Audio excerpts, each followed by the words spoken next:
Hi everyone, a very good morning to all of you. Today is 4th of November and I welcome you all to the Hindu newspaper analysis discussion. Guys, in this particular video, we are going to take up entire analysis of Hindu newspaper. We'll take all articles along with the background and way forward. And also, I would like to tell you that if you want, you can download explainer notes of this particular session from Telegram channel. In these particular notes, we have given the information that is essential, both which is contained in article as well as additional information also I have provided. So you can download these notes from Telegram. Telegram link is given in description box in YouTube. First of all, let's take overview of entire newspaper so that we can understand that which articles are relevant articles in the today's newspaper. So here we have newspaper. First article that we have: difficult to press for women's quota before Lok Sabha polls Supreme Court. So we'll take what this particular article is talking about. Then further moving on, Delhi's air quality plummets. So guys, every year this particular thing happens, that around the month of November, October, air quality index of Delhi declines. It is because of multiple factors. Number one, it is because of the fact that during this particular period, stubble burning happens in the regions of Haryana, Punjab, and Western Uttar Pradesh. Then geographical regions also contribute. What happens? The cold air starts, basically it descends near the ground, and because the wind speed is low, all these particular things happen. Then moving on, we have these advertisements, etc. Not important for the examination anyhow, so we will directly be moving on. In city section, again, the political issue, pollution, and all such kind of things are being provided. So we will skip from this particular section, and till editorial there is no relevant article for examination. Now here we have this article, a narrative of roti, kapda, and makan. We'll take this particular article for examination. IITs are overcommitted in crisis. We'll see this particular article also. Then on side, retrograde step. Now this particular step is this article is talking about recently Tamil Nadu, which has constituted the fact checking unit. We'll take this particular article for examination. Now guys, here we have one article, action and authority. Okay, action and authority. Now this particular article is talking about the recent issue where Tamil Nadu, Kerala, they have moved to Supreme Court saying that governors are not clearing the bill, and because of this particular thing, many large and important welfare legislations, they have not been passed and people are suffering. Now guys, just one thing I would like to tell you. Yesterday, that is on 3rd of November, I have discussed this issue in much more detail. I have referred to many of the editorials that have been published into the past. So last 1.5 year, 2 year, how this particular issue has developed, how Tamil Nadu passed a resolution earlier using Article 355, and what are the Supreme Court judgments. I have discussed it much more thoroughly. So rather than going on in this particular article, I will advise you that please go and watch the yesterday's first article where we have discussed this entire issue in detail. Okay, moving on in this particular direction, guys. Then we have the ground zero report, killed in prayer. So this article talks about the two blasts that have happened recently. Now guys, I have read the article, but article does not contain UPSC related substance. It is a ground zero article. In ground zero article, what happens? They report a matter from the ground, just they trace all the nitty-gritties and those things are reported. So no need to go for this particular article in detail. Then further moving on, claim by ED, attempt to tarnish the image, says Chhattisgarh CM. Okay. Then Kaveri authority ratifies CWRC. Nothing much relevant has been there in these particular details. No need to go too much in detail. Okay. Now guys, here we have this particular article. Ethics committee asked which hotels I stayed in, with whom. Now, basically guys, there is one particular issue going on with respect to the MP of Lok Sabha, Mahua Moitra, with respect to certain dealings that have happened. Now, on that capacity, ethics committee has asked some of the questions, but the MP has walked out saying that they have asked in her words, she has said that they have asked certain questions which are inappropriate. Okay. Now, you are not really required to track this particular article. One, for your exam point of view, if you have some If you want if you have some political interest, you can read it, but for exam it is not needed. Now understand one thing, guys. Today I am going to come out with a detailed video on this particular issue of political ethics. Okay, so that separate video today I'm going to make. You can watch that particular thing. Highly important for your GS paper number 4, applied ethics, and within the applied ethics, political ethics, and even questions on that particular line has been asked also earlier. Okay, then moving on, assembly polls 2023, not important. Entire page is devoted to the elections that are going on. Then India will work with Sri Lanka in its debt treatment. We'll take this particular article. 7 years India to open a new consulate in Seattle. Now, guys, these evolutionary details you are not required to track every day. Supreme Court verdict compels same-sex couples to lead dishonest life. Will take this particular article. Lawyer should not seek adjournment unless necessary. Chief Justice of India. So this has been a practice where many number of times lawyers, even for many of the matters that are not that much important, they seek the adjournments. Okay, what they do, they actually lead to this tariq pe tariq culture. Tariq pe tariq, unnecessarily the judicial time and the time taken for dispensation of justice gets delayed, gets extended. Okay, then moving on, after that, Israel tightens hold over Gaza city, unfazed by US threat, all options are on table, says Hezbollah leader. Now, guys, understand this particular thing. Every day, this particular article on Israel Hamas is going to come now. So earlier, every day, one article was fixed for Russia Ukraine, but now as this Hamas Israel issue has started, now the article has switched to that particular thing. Everyday details are not required to track in this particular direction. Then, guys, further moving on, we are witnessing the most disruptive force in history. So, guys, Elon Musk tells PM Sunak. So right now, UK has hosted the AI summit, in which they are trying to see that how artificial intelligence can be regulated, so that artificial intelligence's positive benefits we can reap, but the disruptions, damages and dangers that will come, that could be minimized. Then service lost steam in October. Okay, then, guys, we have the corporate trends, no need to track that. Then we have the sports page. Guys, today is Saturday, so on Saturday, two important sections, that is text and context page, is not published. Now this text and context page, it usually has three articles, and often they are important for UPSC. So text and context is not published. Also, science page is not published in the today's newspaper, and one editorial page is of the ground zero. So we don't have that many articles because these three pages are missing. But let's track all of these particular articles one by one in detail. Okay, so as I was telling you, you can come to Telegram and you can take this particular synoptic notes. Now starting up, so guys, every class we start with a GS quotation so that you can use it to complement your GS or essay papers. So today we'll take the quotation from Mahatma Gandhi. So Gandhiji says that there is a higher court than the court of justice, and that is the court of conscience. It supersedes all the courts. There is a court higher than the court of justice, and that court is internal. That court is your conscience. Your conscience is always there to guide you what is right, what is wrong, what is ethical, what is unethical.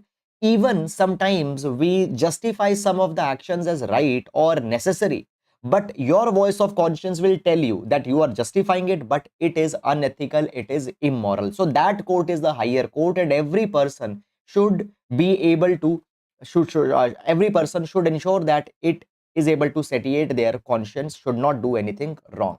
You can use this particular idea in GS paper number 4 ethics, and GS paper number 4 ethics, and conscience has separate specifically been provided as a topic. Voice of conscience has been a topic mentioned there. Also, you can use this particular idea in essay paper also.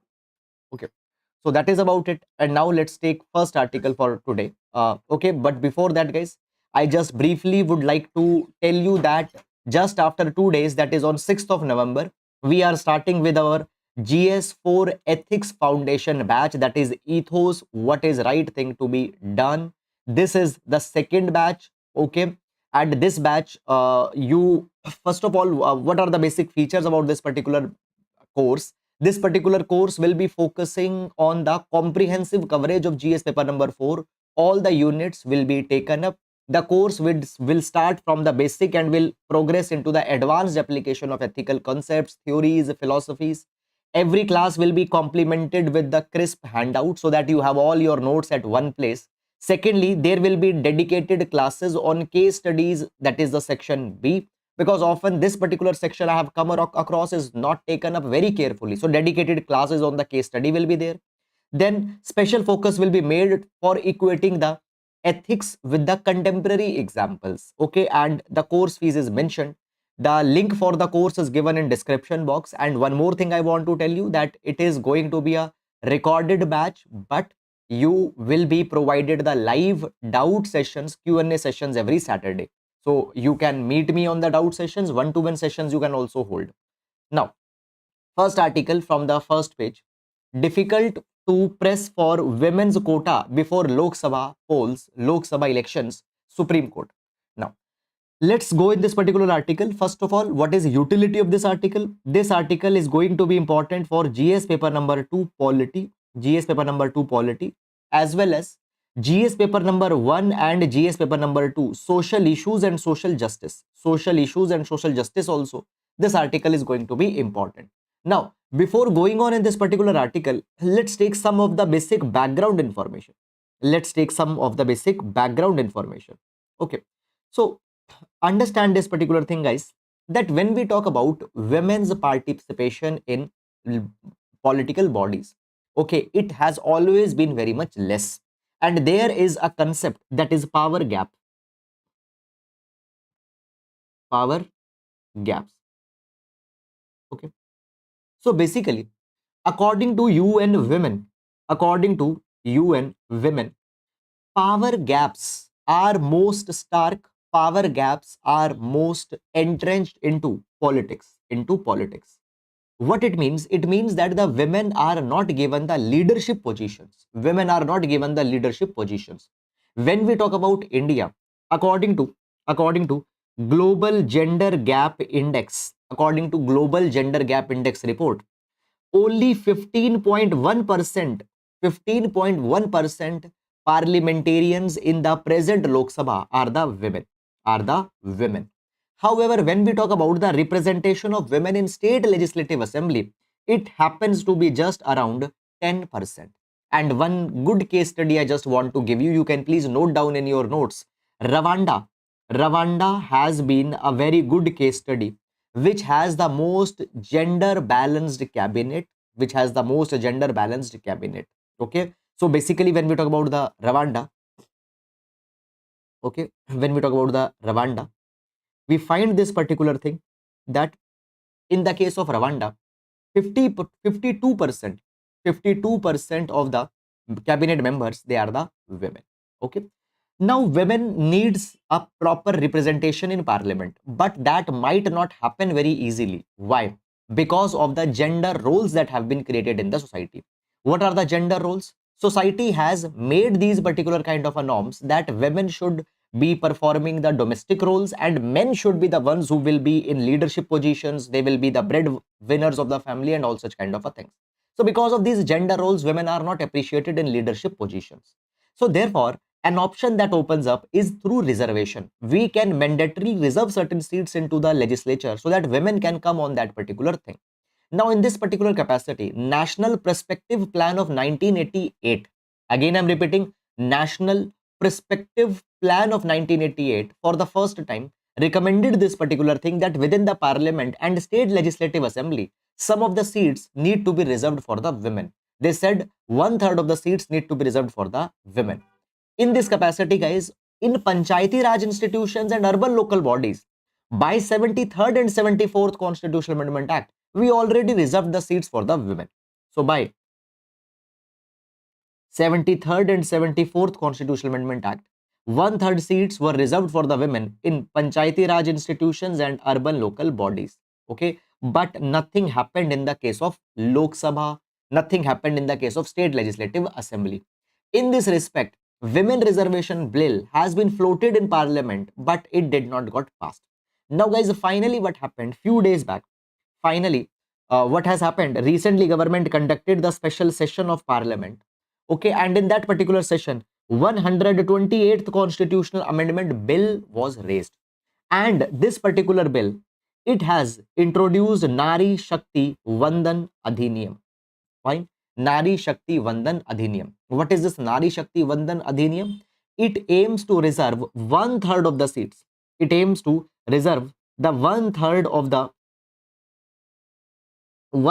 seats in Lok Sabha as well as legislative assemblies for the women. Means 33% of the seats will be reserved for the women. Okay. But this particular bill has been, the implementation of this particular act has been linked to two factors. What are these two factors? Number one, we will reserve these one third seats only after the delimitation of 2026. What is delimitation, guys? Understand this particular thing, that in our country we divide the entire nation in constituencies, and one constituency will be represented by the one member. For example, when we talk about the Lok Sabha, in Lok Sabha one MP is representing one constituency, and we need to ensure that every constituency should have similar number of population. Okay, so we want that every MP should represent similar number of people. But every year population of the different regions are changing. Some years, some areas population is going up, some areas population is going down. So what happens in a delimitation? The delimitation commission is a body which from time to time will suggest that how the constituencies are to be delimited, how constituencies are to be created, how constituencies are to be redesigned, so that every MP is representing similar number of people, every constituency have similar number of population. Okay, so in this particular thing, delimitation commission comes. Now guys, what has happened since we find this particular thing, that since 1976 no actual delimitation, no delimitation has happened. In 1976 a ban was imposed, then in 2001 it got extended, and now this ban is till 2026. In 2026 delimitation will happen, and after that what will happen? Some states will get more seats in parliament, some states will get less seats in the parliament. This will happen. So basically it has been provided that when we want to reserve the seats for women, we'll do it after the delimitation of 2026. Secondly, census. So they say that after these two things happen, only then the 33% seats will be given to women. So what it means effectively? It means that in 2024, one third quota will not be given to the women. Most probably women will get one third quota in 2029 elections. Okay. Now this is entire background. Now article will start from this place. Article will start from this particular place. I hope that you understood it. Now guys, what had happened? Many of the activists. Okay. Now what has happened? Some of the activists. Okay. They have approached Supreme Court. And they say this particular thing, that the government has linked this Nari Shakti Adhiniyam with these two particular conditions, and in 2024 election they will not get the reservation. So therefore Supreme Court should direct the government that this 33% reservation should be given in 2024 election. It should not be postponed to 2029 election. This direction the activists want that should be given by the Supreme Court. Okay, this is something that has happened. Okay, one more thing guys I want to just clarify. I just want to clarify. Okay, because you should not get confused. See, it was 128th Constitutional Amendment Bill. Okay, it was 128th Constitutional Amendment Bill. But understand this particular thing, as it got passed, it becomes Constitution 106th Amendment Act. Okay, or Women Reservation Bill. Understand this particular thing, guys. Always bill number will be high and Constitutional Amendment Act number will be low. Why? Because many bills are brought, all bills don't get passed. Some of the Constitutional Amendment bill, they get defeated also. So when we talk about the Constitutional Amendment Bill number, it will be higher than the Constitutional Amendment Act. So you can remember anything. Constitutional Amendment Bill 128 and Constitutional Amendment Act 106, or simply Women Reservation Act. Nothing more, nothing less. This will do. So basically now guys, what has happened? the petitioners have approached the Supreme Court. But Supreme Court has provided this particular thing that it is actually difficult to press for the women's quota before Lok Sabha polls. Now, guys, understand this thing. Supreme Court has provided that this particular thing will, they say this particular thing, okay, they say this particular, it will be very difficult for us to do that. Means we cannot direct the government that you should implement it in 2024. It will amount to virtually legislating. It will amount to virtually legislating. Means it will mean lawmaking. Now, guys, understand this particular thing. You might have heard already theory of separation of power. Theory of separation of power. Theory of separation of power, which was propounded by French philosopher Montesquieu. Montesquieu provided this particular thing that legislature, executive, and judiciary should exercise their respective power. They should not go in the domain of the other wing. Now, here, when we talk about the judiciary, judiciary's role is to resolve the disputes, and judiciary's role is to see that all the other wings they are doing their work properly. Now, here judiciary says that if we direct that women reservation should be given in 2024 only, it will become legislating. It will be a type of a lawmaking only, and this will become judicial overreach.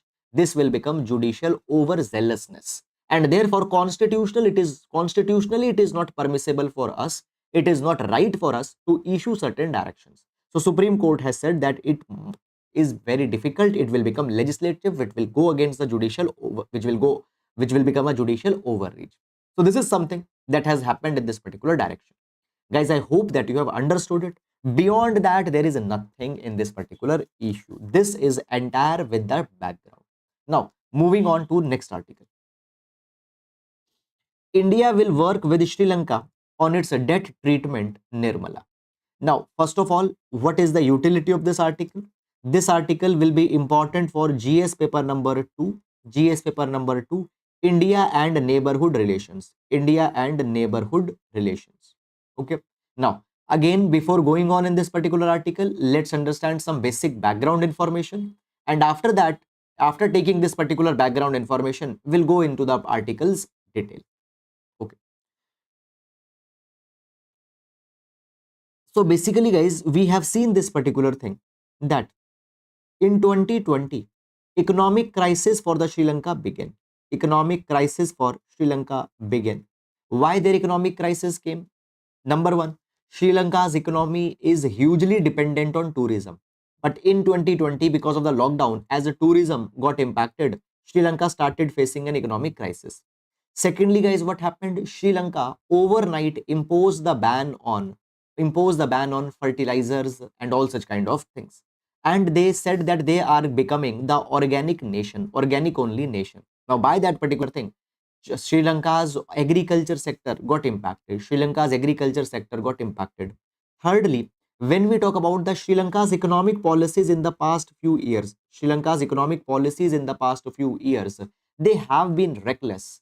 Where there have been the excessive expenditure, fiscal consolidation did not happen. So, because of the so many years of the abuse, so many years of the recklessness, Sri Lanka's economy was already vulnerable. So post 2020, Sri Lanka started facing an economic crisis, and they were on the verge of a balance of payment crisis. They were on the verge or brink of a balance of payment crisis. Now, what is this balance of payment crisis?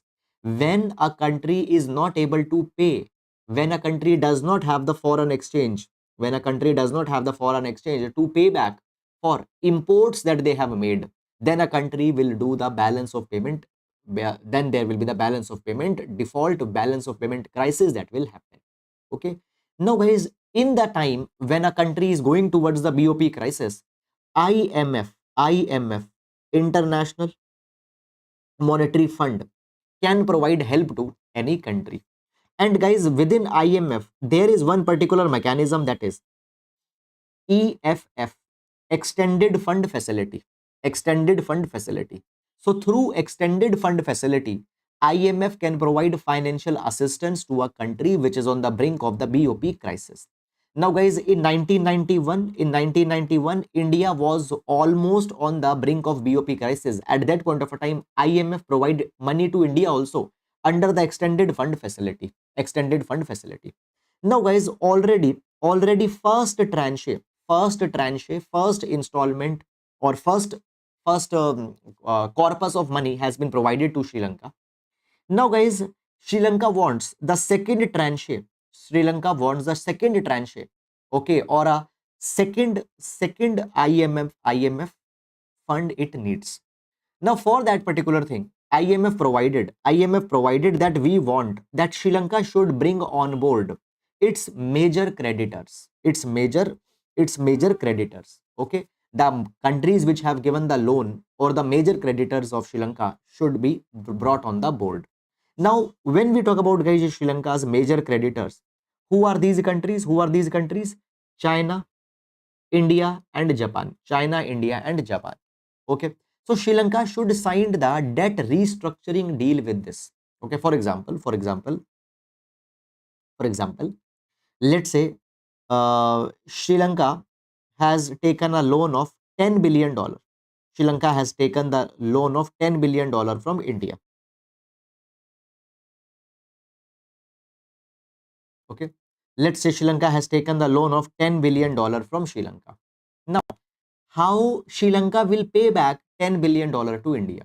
Okay. And does India agrees on this particular term? Yes or no? India agrees on this particular term? Yes or no? So this particular deal, okay, debt restructuring deal is to be done. Debt restructuring deal is to be done. And only when these particular countries will give a green signal, then the IMF will release the second tranche of payment to Sri Lanka. Until that, IMF will not release the money. Now, when we talk about India, India always follows the neighborhood first policy. And as a part of neighborhood first policy, India always supports its neighbors. Now, guys, on this particular thing, what has happened? Finance Minister of India has visited Sri Lanka. Okay. And in that capacity, now certain kind of agreements or certain deals have been signed. Now, this is the entire background. And from here, this particular article will now start. So I hope that this particular background is clear. Now, Finance Minister of India has visited the Sri Lanka. And what has happened? Finance Minister has provided this particular thing that India will continue to collaborate. India will continue to support the Sri Lanka on their debt treatment. Debt treatment. Okay.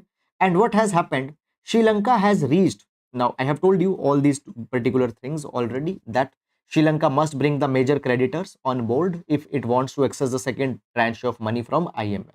Okay. So India has provided that we will support you. We are ready to take on the debt restructuring agreement. This is one thing that has happened.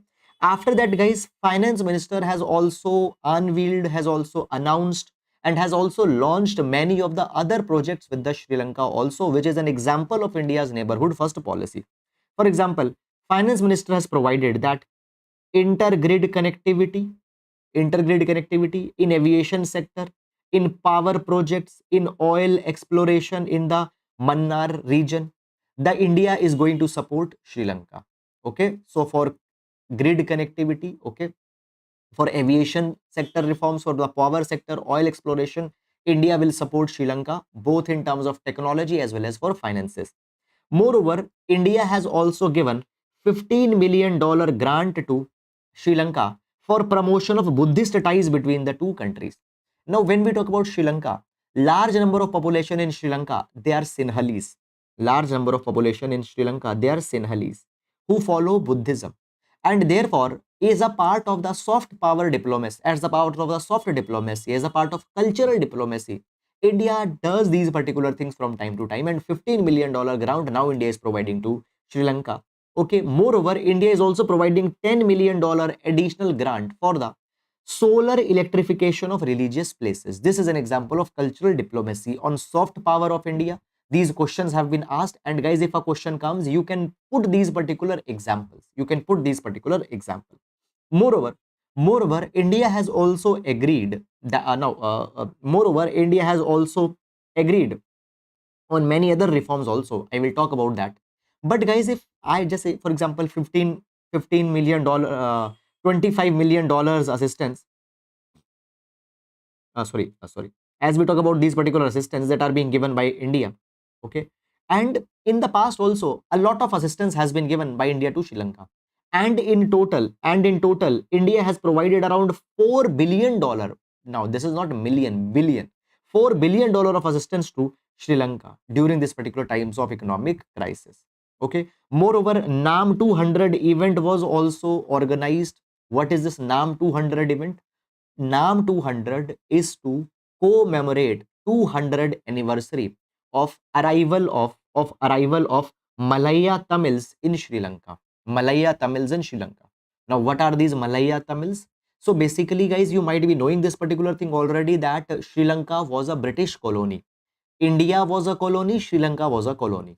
And when Britishers were ruling over India and Sri Lanka 200 years back, some of the Tamilians were taken to work on plantations, rubber plantations, tea plantations, coffee plantations in Sri Lanka. Now these people are still living there. So 200. So this was an event to mark 2 centuries since the arrival of Sri Lanka Malaya Tamils. And why they were brought? They were brought for working on coffee, tea, rubber plantation. Now, guys, what has happened here? India has also provided assistance. For example, India has provided its assistance to build 10,000 houses for the Malaya Tamilians. Okay, so all these particular things have happened. And guys, also India and Sri Lanka for a very long period of time are also trying to come on ground with the economic and technology cooperation agreement. And this particular economic and technology cooperation agreement, so 12th round of negotiation have happened. It is not finalized, but discussions are underway. So all these particular things have happened between India and Sri Lanka. All this is the takeaway. Now, guys, whenever you are writing answer on any two countries, you need not to write 100-year-old history, though you will write about that also, but contemporary examples, contemporary themes, recent agreements, whatever has happened, that becomes very important. So this is about it. I hope that you have understood it. And now moving to next article. Retrograde step. Now what this particular article is, guys, this particular article we are going to see with respect to GS paper number 2. GS paper number 2, issues related to fundamental right, article number 19, free speech. Issues related to fundamental right, article 19, free speech. Now before going on in this particular article, guys, let me give you the utility of this article. Already I told you GS paper number 2, and little bit of a background. Let's discuss little bit of a background of this particular article, and then we'll go in detail of this particular article. So basically, guys, we see that right now, because of the profusion of social media intermediaries such as Facebook, YouTube, X, Twitter, etc., we find that media has basically expression has become democratized. Today, any person can come on social media and can propagate their views. Okay, now propagating your views, it has become a democratized because of the arrival of social media intermediaries. It is a good thing. But at the same time, because of the emergence of social media intermediaries, fake information to propagate the propaganda, etc., it has also become a concern. Now, guys, I just want to explain you two words. Often we use these two words interchangeably, but they are not the same. One is misinformation. And other is disinformation. First of all, what is the meaning or what is the difference between misinformation and disinformation? Misinformation is false information. Misinformation is the false information that is being spread. For example, what happened? You received a message, and the message is like this. That if you will consume X and Y together, it might lead to choking, it might lead to some respiratory problem, or you might die if you eat these two things together. Now you received this message, you don't know whether it is true or not. You forwarded this message to somebody else, Let's say this particular information was wrong from the start. This is misinformation, that is spreading of false information. Now this is a problem. Many number of a time, because of misinformation, lot of concerning things happen, riots happen, a lot of problems happen. Second is disinformation. Now what is disinformation? Disinformation is deliberately distorting information, deliberating spreading that information which was wrong, and already from the start you have a bad intention. For example, I write a hateful message which is wrong. I deliberately doctor a video. I deliberately know that, okay, I pick a video from some other country and I show that this is happening in our country and this is being done by a particular person from particular religion. This is an example of disinformation. What is disinformation? Disinformation is deliberately distorting an information. It is deliberately creating a wrong information, deliberately creating misleading information and spreading it for some vested agenda, for some vested interest. So misinformation and disinformation are today the concerning problems. Okay. Now, in order to regulate that, many governments are coming out with some kind of safeguards, some kind of mechanisms. What mechanisms they are coming out with? Number one, guys, the latest one is of Tamil Nadu. What Tamil Nadu government has done? Tamil Nadu government has provided this particular thing, that we are notifying a fact checking unit, FCU. FCU. Now, this fact checking unit will be a dedicated body which will try to deal with misinformation and disinformation and misinformation, and it will check that what type of information is being spread by the all media platforms. This is one thing that has happened. Second thing, guys, that has happened earlier, Karnataka government also have notified this fact checking unit, and before that union government, center government also have done this thing, same thing. What happened? Center government has brought a notification, and has amended the information technology rules 2021, and center government has provided that they have allowed the Ministry of Electronics and Information Technology to constitute a fact checking unit, FCU. And initially the reports that came was this that PIB, Press Information Bureau, will be constituted as a fact checking unit. Is it clear or not? This is something that has happened.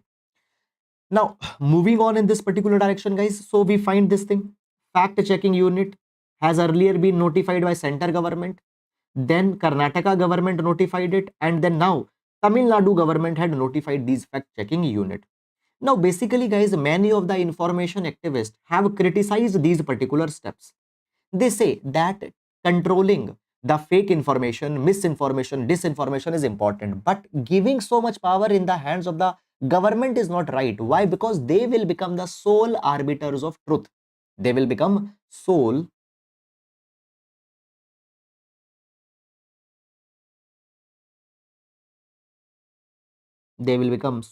arbiters of truth.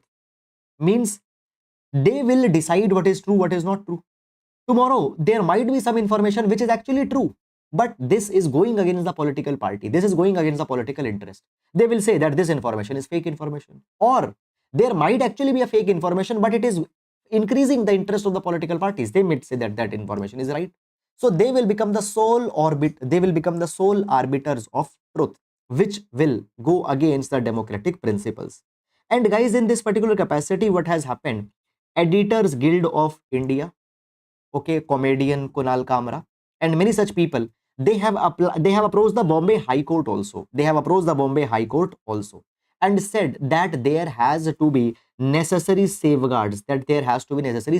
Because government can take down all information as fake information, which is going against the government or criticizing the government. So this thing might be used as a weapon. Also, also, also moving on in this particular direction. Also, guys, moving on in this particular direction, it has been provided that if you can tame any news, if you can take down any information from the social media, it will go against Article 19, subclause 1, subclause A of the Constitution. That is right to free speech and expression. It will go against free speech and expression. Okay. Moreover, guys, what has happened? Editor Guild of India and the information activists, they are saying this particular thing.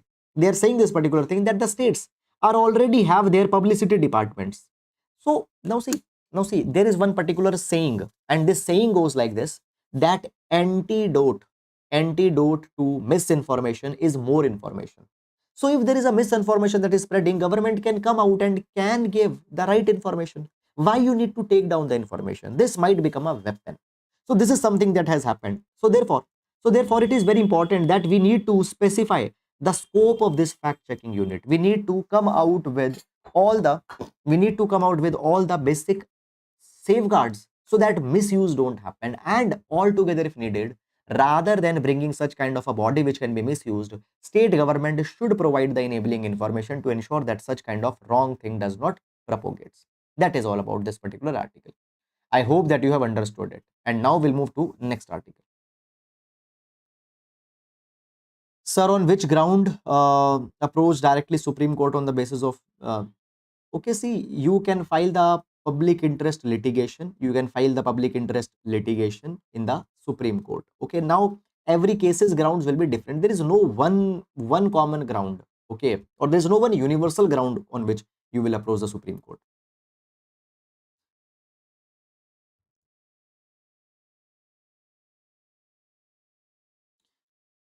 Sir, which app you use for PDF editing? Okay, so Nitesh, which PDF editing you're asking? But for PDF editing, usually two apps are good if you use iPad, that is Notability and Good Notes. Okay, moving on.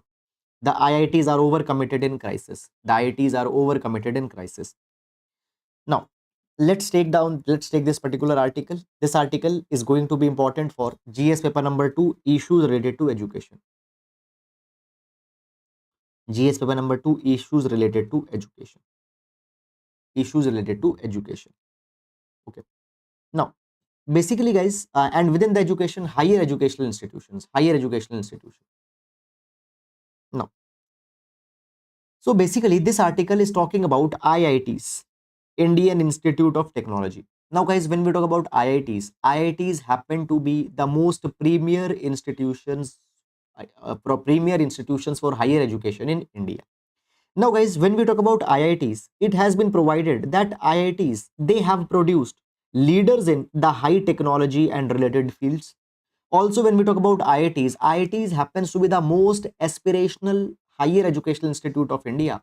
Every year, nearly 1 million every year, more than 1 million students are appearing for approximately 17,300 plus seats. Okay. Now, article says this particular thing, that guys, that what is happening now, government is coming out with certain new changes in IIT regime. What? Government has notified that it will open certain foreign campuses, foreign branches of IITs. For example, IIT Madras is opening a campus in Zanzibar. IIT Delhi is opening a campus in Abu Dhabi.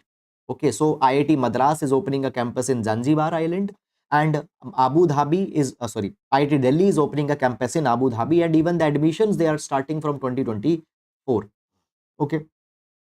Now, guys, when we talk about the IIT Madras, they have also come out with the IIT Madras Zanzibar selection test. IIT Madras Zanzibar selection test will be a dedicated test, and then there will be an interview, and on the basis of that, seats will be allocated in Zanzibar. Now it is being provided that what is the purpose of this particular step? Why you are opening the foreign campuses? Are you opening the foreign campuses to earn money, or you are opening the foreign campuses to protrude India as a soft power? India always says that we want to become a Vishwa Guru. India says that we want to become the knowledge capital of the world. So what is the logic of opening these particular campuses? Okay. Moreover, it has also been provided that who is going to contribute the money that will be used to open up these particular campuses. Okay. Now, when we talk about, guys, the history of IITs, first IIT was opened up in 1950 in West Bengal, that is IIT Kharagpur. And four more IITs were opened up in the next decade. Four IITs were more opened up. Now, guys, when we talk about the IITs, initially when they were established, Government of India partnered with many of the foreign universities in USA, Soviet Union, UK. They provided technical assistance to India. Also, they provided a lot of academic assistance to India, and these IITs were established. And what happened? What happened? Also, also the best of the best talent from the India, all the or the basically the people of Indian origin, they came and they contributed in IITs. IIT became premier institutions, and over the next few decades, the IITs emerged as institutions with the quality education. Now, in 2000, post 2015, what had happened? Government expanded the IIT system, and seven IITs were added in the coming institutes. A coming one decade, post 2015, seven more IITs have been added. Now, problem that comes here is that, guys, you have opened up too many branches of IITs, but all the branches are not similar. Quality has not been maintained similarly in all the IITs. It is provided that first of all, many of these IITs have been opened away from the metropolitan cities. They have opened away from the metropolitan cities, and top professors, they are not willing to work in these isolated places.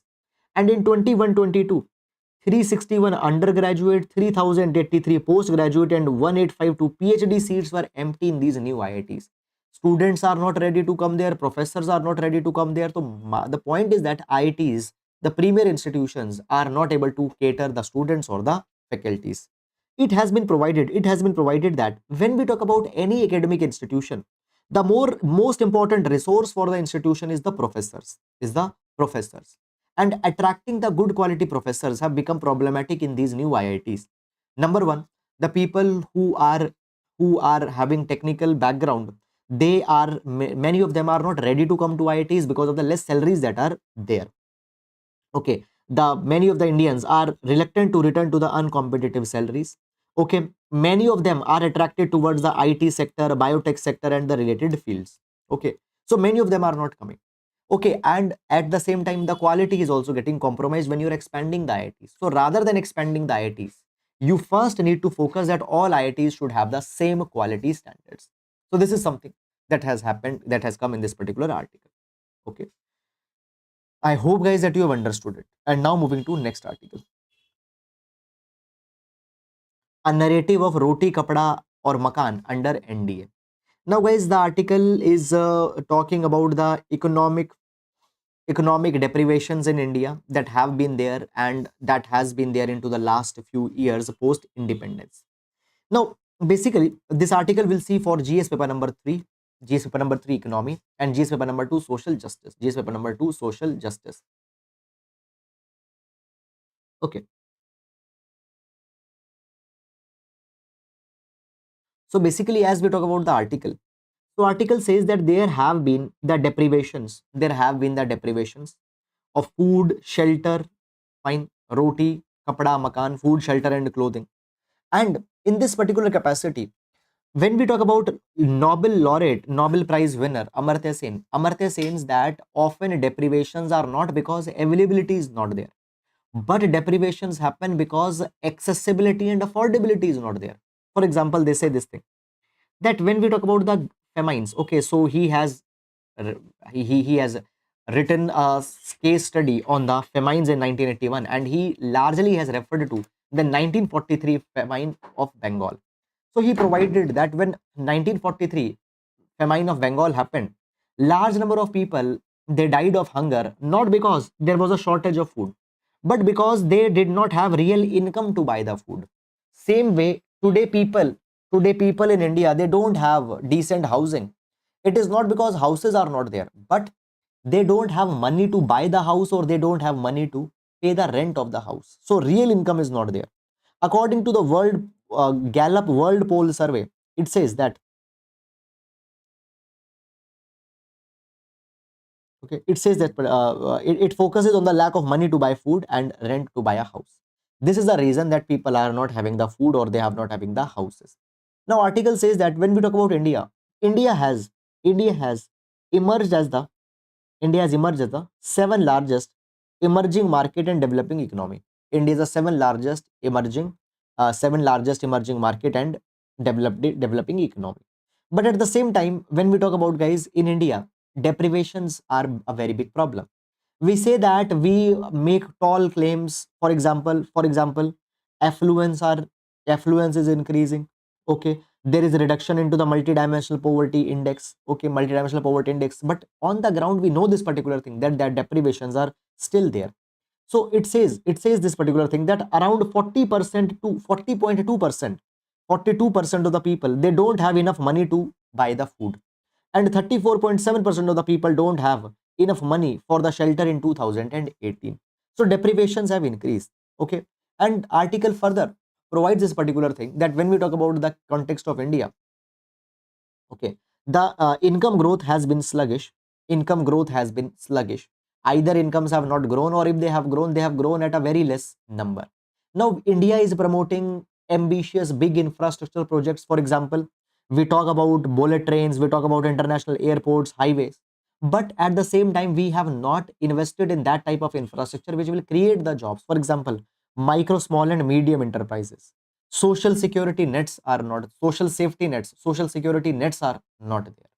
Okay, further, article also provides this thing, that when we talk about the lack of money for food, large number of people who don't have money for food, they are concentrated in the rural areas. 80% of the people are concentrated in rural areas. Okay, post covid-19, post COVID-19 also, find the vast majority of people lacking money for shelter are in the rural areas, and this share reduced. Okay, while the corresponding urban share rose. Okay, this is now little bit reducing, urban share is increasing, but at the same time in absolute number still more poor people live in rural areas. Now government has come out with certain schemes. For example, through public distribution system, and by National Food Security Act, government is trying to provide food to the people. Through Pradhan Mantri Awas Yojana, government is providing the shelter, homes to the people. But still, these particular things are not that much effective. Okay, so we need to focus on ensuring that how these deprivations can be removed. Now, moving to the next article. Okay, there is one doubt. Also, there is any possibility for a live batch of ethics not recorded. So, guys, before 2024 prelims, we don't have a possibility to coming out with a live batch of ethics. Okay, maybe it will be there for the next year, it will be next year, it will be there, but as of now there is no plan.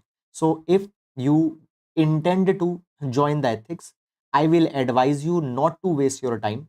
I will advise you not to waste your time and take this particular step, because after this 2 months that you have, November and December, it will not even be possible for you to do any subject of mains. Okay, because then what will happen, a lot of stress will come for prelims examination.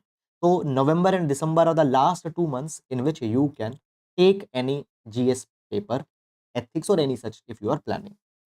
Now coming to this article, Supreme Court verdict compels same-sex couples to lead dishonest lives. So basically, guys, what has happened recently, Supreme Court gave this particular judgment, and in this particular judgment, Supreme Court said that the same-sex couple, homosexual people, cannot be allowed to get married. So homosexual people earlier, they wanted that they should be allowed to get married under the provision of Special Marriage Act 1954. Okay, and they approached the court in this particular capacity.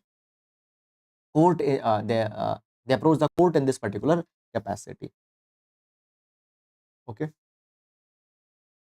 fine. Now Supreme Court denied them that they cannot live as a same sex, they cannot get married.